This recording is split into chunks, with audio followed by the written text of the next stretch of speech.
오늘 본문은 그러므로라는 말씀으로 시작을 합니다. 이 그러므로라는 말은 로마서 4장 24절과 25절에 나오는 말씀의 내용입니다. 한마디로 말하면은 예수님께서 우리를 위해 죽으셨고 우리를 구원하시기 위해 다시 살아나셨다는 것이고, 이를 믿는 사람은 의롭다 여기심을 받는다라는 내용입니다.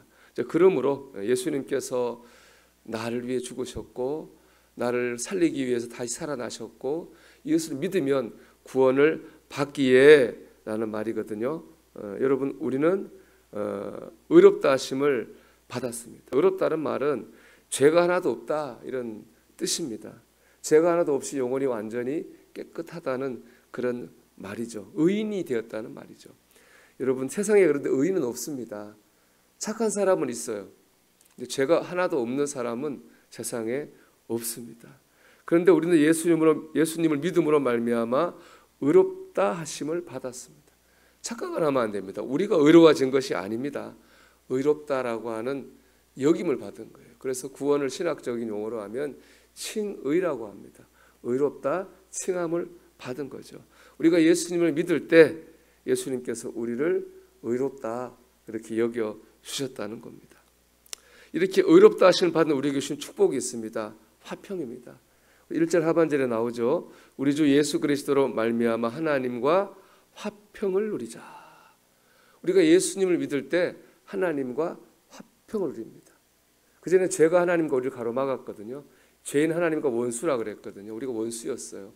근데 우리가 의롭다 여기심 받은 것 때문에 하나님과 관계가 열리고 화평해졌습니다. 그것뿐은 아니죠. 하나님 주시는 화평을 누리게 된 거죠. 여러분, 하나님 주시는 화평을 누리시기를 축복합니다. 이 화평은 세상이 줄 수 없는 화평이고 세상이 빼앗아갈 수 없는 화평입니다. 환경과 사람에 매이지 않는 화평이죠. 이 화평을 꼭 누리시기를 바랍니다. 문제는 뭐냐 이거예요. 화평을 누려야 되는데 화평을 누리지 못하는 겁니다. 하나님 앞에 회개하고 죄 용서 받으면 화평을 누려야 되거든요. 근데 회개했음에도 불구하고 화평을 누리지 못하는 거죠. 왜 우리가 화평을 누리지 못할까? 성도가 화평을 누리지 못하는 이유는 크게 두 가지입니다. 첫째는요, 죄책감입니다. 회개해놓고도 계속 죄책감에 눌려가지고 오래된 죄 때문에라도 괴로워하는 거예요. 죄책감의 근원은 기억입니다. 마귀는 자꾸 우리의 기억을 건드려가지고 자꾸 회개하고 없어진 죄를 자꾸 기억나게 해요. 그래서 죄책감 때문에 화평을 누리지 못하게 합니다. 화평을 누리지 못하는 두 번째 이유는요, 자기 자신에 대한 실망감이에요. 회개 기도를 해놓고 또 죄를 짓잖아요. 야, 내가 이것밖에 안 되는구나. 내 자신의 실망이 되는 거예요. 그러면 회개해놓고 나서도 또 자신의 실망 때문에 화평을 누리지 못합니다. 그런데 이 죄책감과 자기 자신의 실망을 관통하는 하나의 공통적인 게 있습니다. 그건 뭐냐? 바로 나예요. 나를 보는 거예요. 용서받을 수 없는 죄를 지었다. 나 스스로 생각해서 나를 보는 겁니다. 실망스러운 나를 보는 거죠. 결국에 나를 보다 보니까 화평을 누리지 못하는 거예요. 여러분, 우리 나를 보면 안 돼요. 예수님을 봐야 되는 거예요. 여러분, 1절 본문 말씀 다시 보세요. 우리가 나로 말미암아 의롭다 하심 받았습니까? 아니잖아요. 예수님으로 말미암아 의롭다 하심 받은 거예요.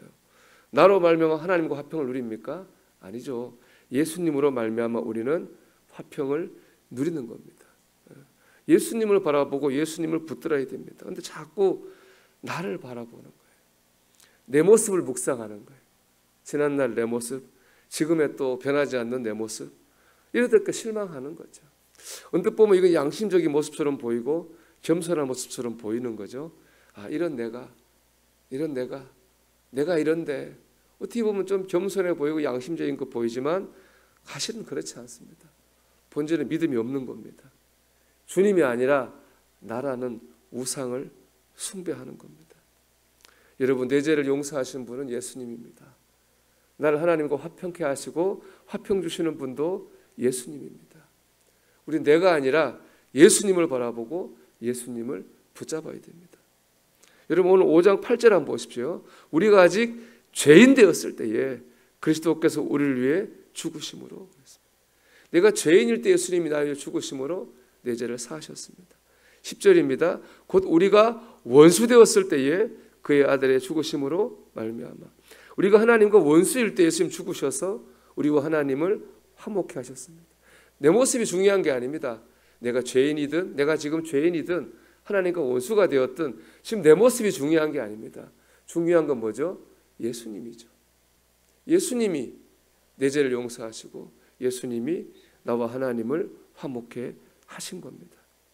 여러분, 나를 바라보지 말고 우리를 의롭게 하시고 나를 화평케 하시는 예수님을 믿으십시오.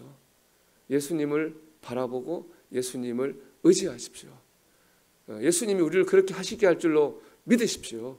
그럴 때 우리 안에 주님 주시는 화평을 누리게 될 줄로 믿습니다. 이는 세상 일에서도 마찬가지입니다. 5장 3절 말씀은 이런 말씀이 있죠. 다만 이뿐 아니라 우리가 환난 중에도 즐거워하나니 그랬습니다. 이 환난을 즐거워한다는 말이 아니죠. 환난을 즐거워하면 이상한 사람이잖아요. 환난 중에도 즐거워한다 이런 말입니다. 믿는다고 그래가지고 실생활에서 환난이 안 오지는 않습니다. 믿는 사람도 환난을 받습니다. 근데 그런 환난 중에도 기뻐합니다. 그 이유는 무엇입니까? 예수님을 믿기 때문에 그렇습니다. 예수님이 함께 하시는 한 그 환난은 환난으로 끝나지 않아요. 환난은 인내는 연단은 소망을 이루게 됩니다. 그 환난을 통해서 결국에요 하나님의 뜻이 우리 안에 이루어지게 될 것입니다. 이걸 바라보고 믿는 거예요. 그렇기 때문에 환난을 받으면서도 낙심하고 실망하고 좌절하는 게 아니라 환난 중에도 소망이 있는 거죠. 하나님께서 이 환난을 통해서 하나님의 뜻을 이루시겠지. 하나님께서 이 환난을 통해서 하나님 영광을 드러내 주시겠지. 그런 소망이 있기에 환난 가운데서 우리는 기뻐할 수 있고 화평을 누릴 수 있습니다. 여러분, 예수님입니다. 나를 바라보지 마시고 예수님을 바라보십시오. 예수님을 의지하고 예수님을 붙잡으십시오. 예수님으로 말미암아 화평을 누리는 성도가 되기를 주님의 이름으로 축원합니다.